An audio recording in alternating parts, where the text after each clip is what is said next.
Simba Ghana, an NGO based in Tamale, is championing the adoption of campaign finance reforms to strengthen Ghana's democratic governance and electoral processes. The NGO has identified vote buying as a significant threat to democracy, disrupting the electoral process and hindering young people's ability to participate freely. It said when money and vote buying dominate the electoral landscape, elections cease to be free and fair. This influences people's decisions and undermining the ability of vulnerable groups to compete on an equal footing. This came to light at the launch of Citizens Awareness and Advocacy for Campaign Finance Reforms project, a Simba Ghana initiative in Tamale. Joyce Kantam-Colamon has filed this report.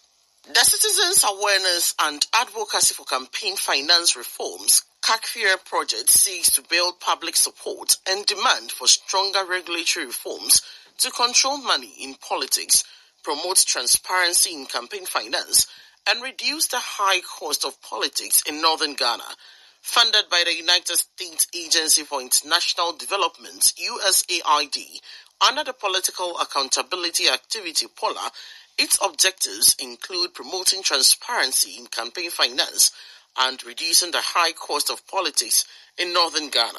The event brought together stakeholders from civil society, government, and media to discuss the critical role of campaign finance reforms in strengthening democratic governance.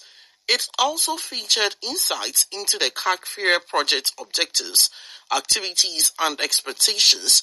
Executive Director of Simba Ghana, Abdul Rahman Abdul Mumin, said the project is being implemented in 4 constituencies in 3 regions of the north.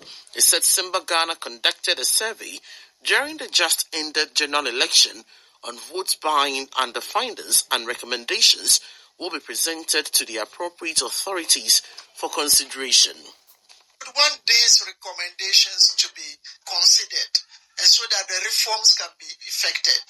The reality is that the data is collected on the grounds. When we produce this data, it is not only just Simba Ghana producing this data. There are other stakeholders, there are other organizations, especially also the observer groups. Codeo has produced its recommendations based on their observation of the elections. The ECOWAS Observer Mission and all these groups have produced data and recommendations. Metro Director of NCCE, Moru Tahiru, commended Simba Ghana for the efforts in sensitizing the public to the effects of vote buying during elections. If you look at what has been happening over the years, especially during election, most of people want to behind the scenes and then give monies to people to vote for them. That is not a good development. And so if Simba Ghana is coming out to educate citizens, they need to select their leaders based on a capacity to perform. It's a good thing, because otherwise what will happen in future is that it is people who have money will come to the top, and that will not help us.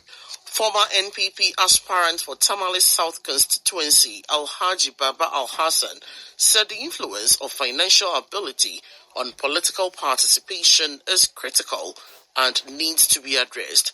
He emphasized the need for a fair playing ground for all political activists, ensuring that individuals are not deterred from participating in active politics due to financial constraints. Joyce Kantam-Colamon filed that report.